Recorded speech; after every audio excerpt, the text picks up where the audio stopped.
Hey you guys, it's Peter, and welcome to my channel, Peterisms, where I tell stories of my life and just little things that I have learned as I have grown into the person that I am today. And I usually end my day filming the Peterisms video. If I film a Peterisms video, it's usually one of the last videos that I do of the day before I go into my vlog. It's just kind of typically how I end my day. And so today I was sitting around and I was in my head and I was like, okay, I want to film this video for this channel and this video for this channel. And I had on my list to make a video for this channel to read some meditations, because I haven't done that in a while. And so I thought, why don't I just start my day today in filming a video for my Peterisms channel and read some meditations, and that will hopefully, you know, put me in a good space whenever I read meditations. I have so many of these books. Whenever I read meditations, it always just really helps me get like a strong foundation for the day. So let me kind of explain to you actually how I start my day. And this is something that I've learned bits and pieces through the years, but it's formed over time. So I do not, when I get up, I do not go right to my phone. I won't say that I never do that, but I would say 90% of the time plus, I do not go right to my phone. I get up and I, brush my teeth and I wash my face and I go downstairs. And I usually get like a glass of water. I used to get a cup of coffee, but I've been trying to wait until later in the day to have a cup of coffee. So I'll have like a glass of water and I'll go outside in the front porch and just kind of sit with nature for a little bit and look at my bird feeders to see if there's any birds out there, or if it's in the winter time, I'll put on a coat and sit out there. I don't know, it just helps, it just centers me to help me be like part of the world, part of nature. And I've talked about that on here before. And then I do my prayers and I do my meditations, and that's just me kind of having conscious conversation with my higher power. And I usually read meditation books, but I don't read the Melody Beatty ones because I usually save those for over here. So I have some recovery-based ones that I love to read. I have the Linda Picone, the Book of Positive Quotations that I read. I usually, like every couple months, I'll pick up a new one, and also I'll try, to read that one. The Sark meditation books, I absolutely love those. And then in my head, and I do this in the morning and I also do it at night, I do a gratitude list. And so I'll go through all of the things that I'm super grateful with, starting with another day alive. Also with my relationship with my higher power, I go into gratitude for my life, my health, and my sobriety. I go in and in my health, I go in and do a whole gratitude list about being able to see, being able to walk, all through that, just general health. And then I go into family and friends, being able to make videos on YouTube and be able to call this a career. Books, movies, TV shows, Boo, Tucker, and Pee-Pee, having had them, whatever dog my higher power is going to put in our life next. I like to pay it forward with gratitude, our house and our home. And I go through and I specifically with each thing. It sounds like it would take forever, but it really doesn't. It takes about 10 minutes, maybe 5. With each thing I'll go through, and like with our house, and I'll say, I'm so grateful for our house. Thank you for a roof over our head, to keep us safe, to keep us protected, and things like that. And so I go in, and I think that's something that I learned from the book Magic by Rhonda Byrne, where I go in and I specifically say why I'm grateful for those things. And then I go through that, and that kind of like really gets me centered. And then after I've done all that, I just kind of sit for a little bit and just become part of the world and nature, and listen to, the cars honking down the street and a dog barking. And it's interesting, in the summer, I can always hear people playing on the tennis courts, which is very soothing to me because I grew up playing tennis. So I think it's kind of a very soothing summer sound for me. Or somebody mowing the lawn, or, 2 neighbors talking down the street or whatever, and birds chirping and all of that. And so I just kind of feel like part of the world, part of nature. It right-sizes me, in all honesty. What it does is it makes me realize how big the world is, and in that world, how small I am. And I know that sounds kind of like self-defeating, but to me, it's not. It's the opposite of that. It right-sizes me. It humbles me. And it makes me also feel grateful to be part of the bigger picture. And so then, and this is a trick that my therapist taught me years ago, I ask myself, am I ready to start my day? And some days I'm not, some days I just wake up on the wrong side of the bed, like many of us. I feel irritated about something, or, I've talked a lot about this on some of my other channels. I have suffered from a lot of anxiety when I wake up. So sometimes when I wake up in the morning, that anxiety lingers. And I'm just really not, able to start my day. I'm very blessed to be in the position that I'm in, that I don't have to just like get ready and be like out the door to go to work. And I'm very, very aware of it. It's one of the things that I'm grateful for when I talk about being able, when I talk about my gratitude of being able to have a job on making YouTube videos. I always say, that in my gratitude list, I'm thankful because I'm able to work from home, and I'm able to make my own schedule, and I'm able to make videos about what I want to make videos about. And I'm very aware of that, right? So I do have the time to be able to say, am I ready to start my day? I've actually talked to a couple other people that do the same thing, that have very, very strenuous jobs and are out the door at like 6 a.m. And they're like, it's kind of a conversation I have with myself on the way to work. Like I can ask myself that, and then I can get myself prepared before I go to work.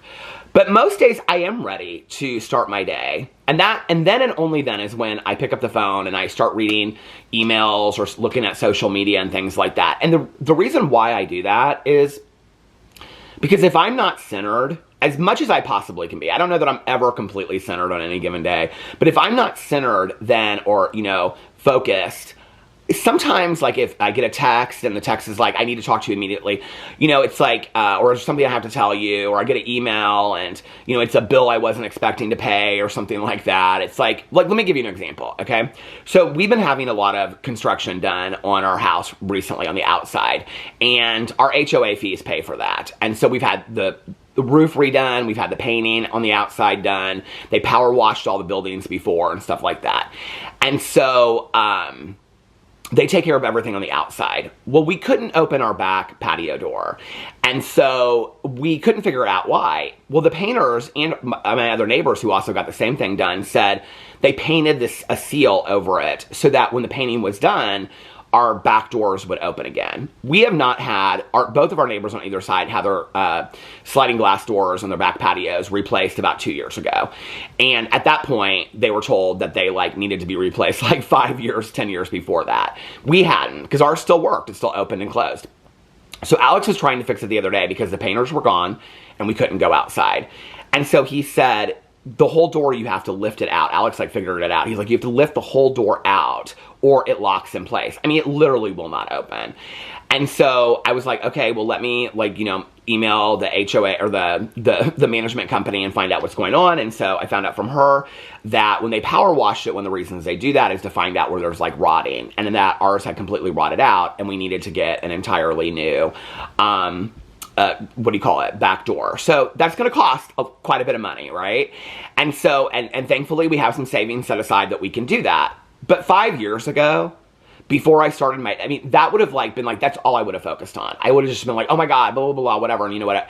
And the reality of things, and all of my 53 years that I've lived, yeah, that's a lot that we have to get a sliding glass door replaced. But in the grand scheme of things, of what people are going through on a daily basis, the horrors of the world that are happening every day, medical issues, things that tragedies that I've gone through and my family and friends have gone through, no, that sliding glass door is nothing.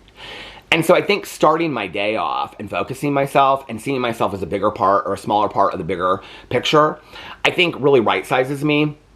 And it really puts things in perspective. And I have found, since I have started doing this, it's the abundance of the simplicity of the calm and peace that comes along with it. I don't really react to things anymore. I used to talk about being reactionary versus being responsive. I really don't react to things anymore. I'm very, very responsive. And it's really, really helped me a lot. So that's kind of how I start my day. So anyway, with all that being said, and there are some days where I'm like, no, I'm not ready to start my day, and I don't pick up my phone. I just don't, I do within the next hour. And then what I do is I kind of do the things that, I'll go inside and then maybe I'll make a cup of coffee. Then maybe I'll, listen to a little bit of my audiobook, or just kind of sit there and think about, the world, and think about, the birds and whatever, and try to get in a really peaceful state so that when I meet the world, because I think we don't think about that often, right? When you come into contact with somebody, you're not just coming into contact with that person in that moment.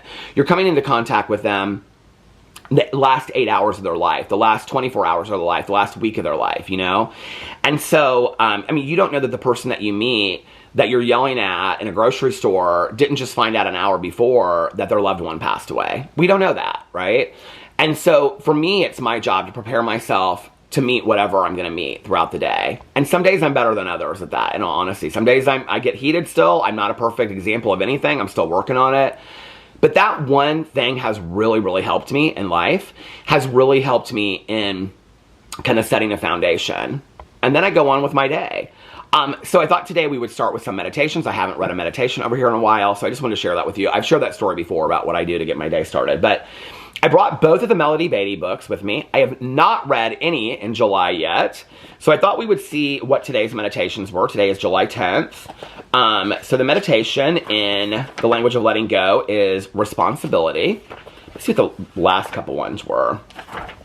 I probably should just read whatever today's is. Fun, panic, the gift of readiness. A lot of these are about steps. Trusting God, charity, directness, owning our power. Well, maybe responsibility isn't a bad one. And then journey to the heart. Let's see what the meditation is for this. I can't believe we're in July already. Okay, July 10th. When you get a meditation book like this, okay, and then you look and you see where you're at, and you're like, we are halfway through the year. It really puts it in perspective to look at a meditation book. Trust the timing of your lessons. Oh, wow. Learn to focus your energy. I think I'm actually going to read, that was the one from yesterday, and then I think I'm going to read the one from today. I think these sound like two good meditations. Okay. Learn to focus your energy, July 9th. I've come to this lodge for one reason. The woman at the Brighton Bush Retreat in Willamette Forest said, I brought my fiddle, and I'm not leaving until I can play a bluegrass tune. If I want to get out of here, I better learn how to play. There is a time to be open, almost unfocused, as we take in what the world, the universe, is showing us. There is a time to get out of our heads and quietly take the journey our hearts lead us into, following with the openness and wonder of a child. But there also comes a time to aim our attention and focus our energy on what we want to accomplish. Instead of floundering with scattered thoughts and possibilities, we choose one, then act on it.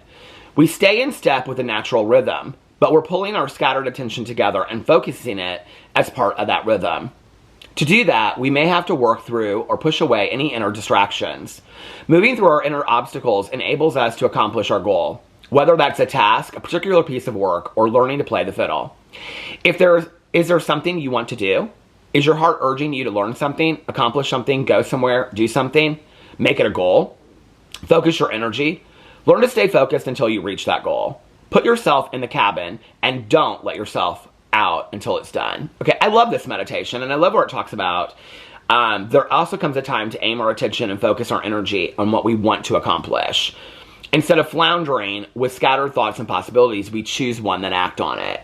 You know, it's interesting because I think about this in my life. I'm an ideas person. If you watch me long enough, you know that. I'm an ideas person. I'm constantly coming up with ideas.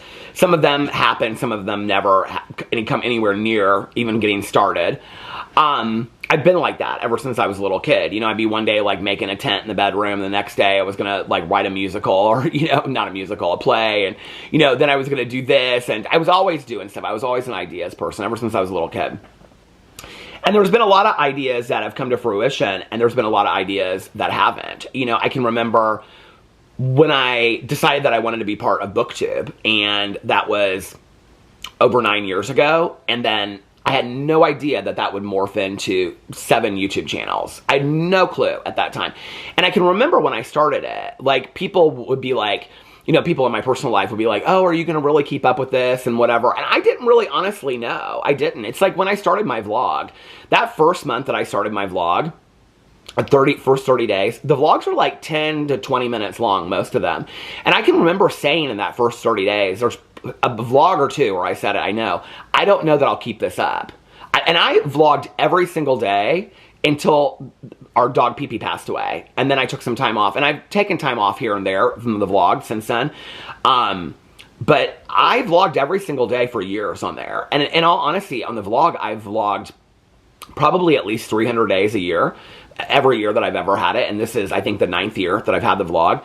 And so it's interesting to me what things click and stick and what things don't.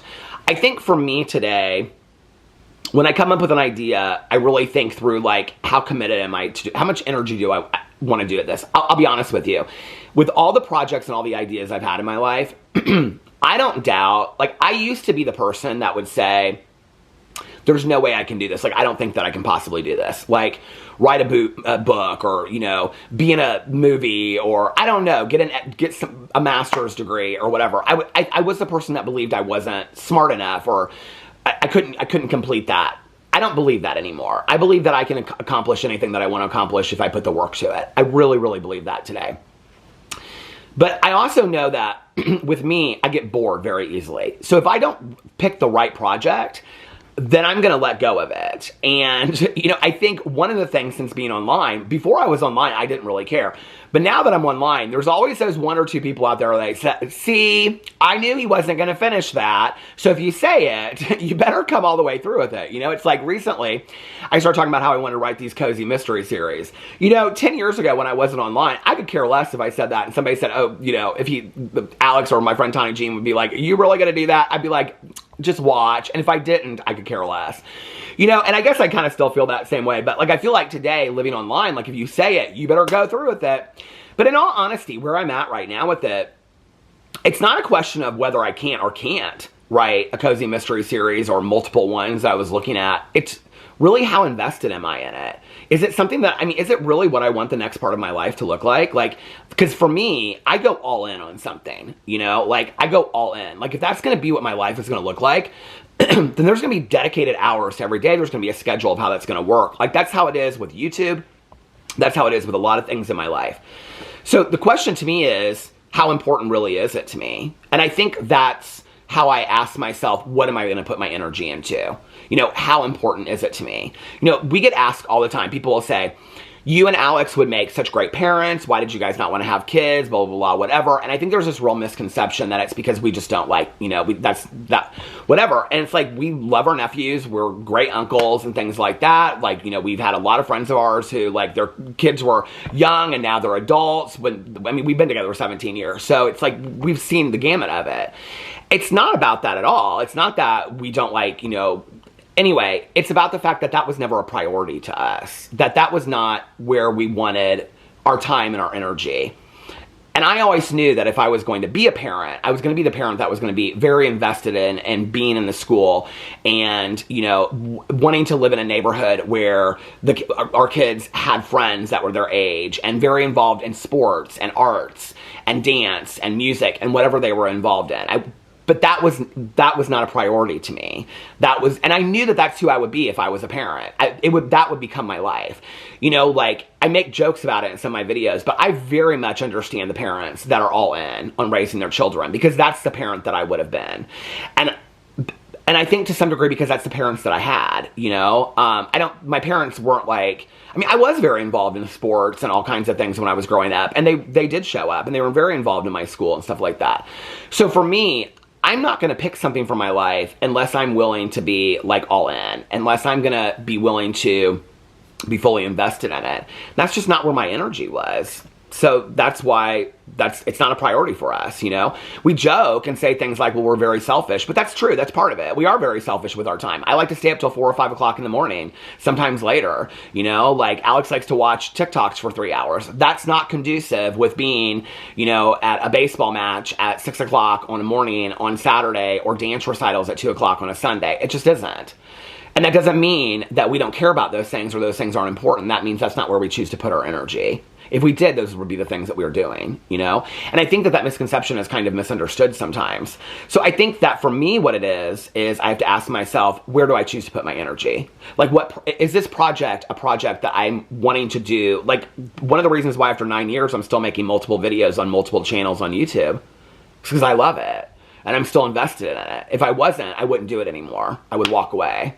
You know, and I still love it. When I don't love it anymore, I won't be doing it anymore. And that's always been something. I've always looked for the next thing. Like, and I'm somebody that plans months, you know, advance. Like, okay, what's going to be the next thing? I'm tired of this. So I think, like, for me, it's not so much about what are you committing to, but it's like, do I really have the energy that I want to do this to be successful? You know. So that's the first meditation. I think it's a great meditation. The second meditation is trust the timing of your lessons. Since I've talked a lot about lessons over here recently, let's try this one. July 10th. Trust the timing of your lessons. Too often, our first inclination when we learn a lesson, gain a new insight, have an awareness or glimpse a new truth is to judge and criticize ourselves for not seeing it sooner, not knowing it before, or being in denial too long. That's not necessary. It's not appropriate. We're not at fault because we didn't have this awareness or understand this lesson until now. We don't need to see the truth one moment before we see it. Judging ourselves for not knowing sooner can close us off to what life has to teach us now. We're here to learn our lessons, discover our truths, have our adventures. Let yourself have your experiences. Allow yourself to learn what you learn when you learn it. Don't judge yourself for not learning sooner. Be happy, grateful, and excited when your lesson arrives. Trust your voice, that quiet inner voice, when it speaks to you of truth. Be grateful you can hear it. Do what it tells you to do. Trust the timing of your heart.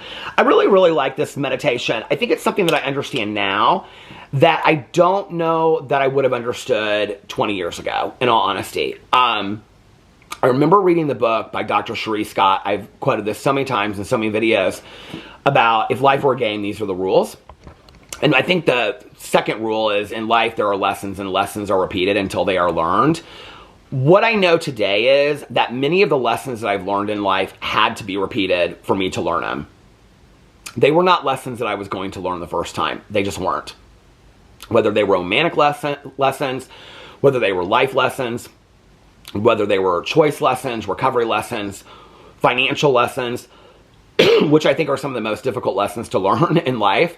I think that I don't know that the first time around I was in a place, I think timing has so much to do when you learn a lesson or how powerful the lesson is. I think I've relearned lessons over time. Have you ever you went through something, like let's say if you go through a bad breakup, right? And you go through a bad breakup and you're like, this is never going to happen again. Like my eyes are going to be open next time. I'm never going to allow this to happen again. And then 5 years down the road, you're like, how am I going through this again? Like how did I forget this lesson? You did learn it the first time and you're remembering that you learned it and now you're learning it a second time. I don't know that it's necessarily that you didn't learn it. I think it's that lessons come to us in waves. I remember hearing this on an episode, I think, of Oprah years ago, where she was like, lessons come to us first as like the wind and then a feather, and then as like a tree and then as like a hill and then a mountain and then a brick wall. And then all of a sudden it just falls on us. Like, I think lessons come to us over time. I really do, I think now, I'm trying to think of a lesson that I've learned recently. It's like, I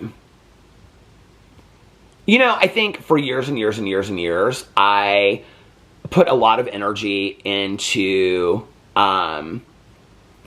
like relationships that I would try so hard to make relationships last that they're just, I'm not talking about romantic relationships, I'm talking about friendships and just acquaintances and things like that.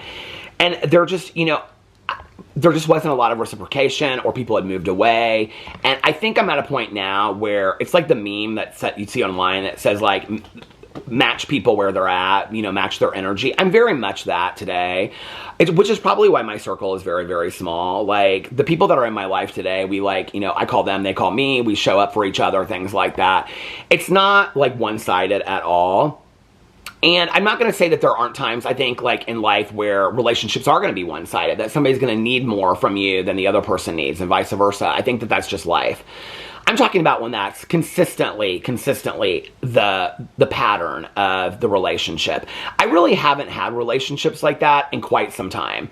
I think it was probably 10 years ago when I started just being like, I did a lot of inventory and I was like, I've got to this is unhealthy for me. Like, because I'm getting resentments because I'm putting so much time and energy into trying to make these relationships work when they obviously don't care. And so at that point, I just kind of stopped calling. And if I didn't get calls, then you know what? And I'm not somebody that today is bitter about that. I'm very grateful for the time that I had with those people in my life. I'm very grateful for that.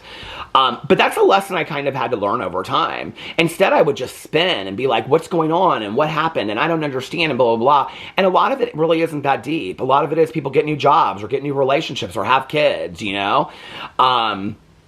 I think that's like, as a gay man that does not have kids, speaking of kids, like that's been, I think, one of the hardest lessons for me in my life is that all of my friends that have been women have gone through these phases, and men as well that are heterosexual, where they, and gay couples that we know that have had kids. But, I I worked with them, or we hung out together and we were friends, and then they met somebody and they started dating, and I was dating somebody and they were dating somebody, and then they got married and then they had kids, and then that looks different, right? And it's not personal, and it doesn't mean that they don't want to be my friend anymore. It just, the relationship looks completely different. And their friends started to be people that had kids, because that's what people with kids do. They start having friend groups with people that have kids, play dates and things like that.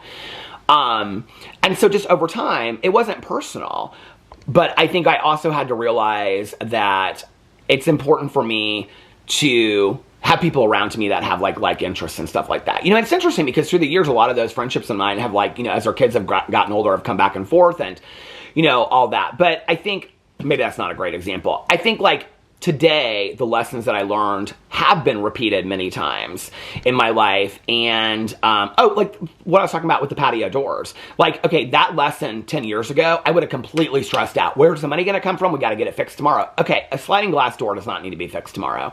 If we have to walk around the house to go to the patio, we can do that. But that's something that 10 years ago would have put me into panic mode. The panic mode is not worth me freaking out over it anymore. It's not worth it to me.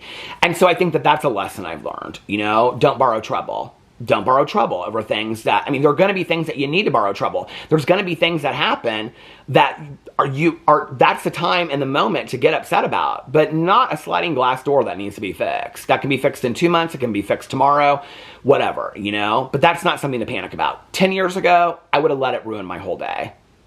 So I think it's about learning lessons when you're supposed to learn them, And I do know this about myself. I have focused so hard in the last couple of years of surrounding myself with peace and serenity and calm that now that I have it, I think the lessons come easier. I learn lessons in a different way than I learned them when I was in panic and fear mode. When I was in panic and fear mode all the time and I was reactionary, I didn't learn the lesson the same way. Now that I'm peaceful and calm, and I have a lot of serenity in my life, the lessons come to me differently. And I'm like, oh, now I know what I was supposed to learn, So anyway, 2 great meditations. Hope you guys enjoyed that. I love you guys, and I will see you tomorrow. Bye.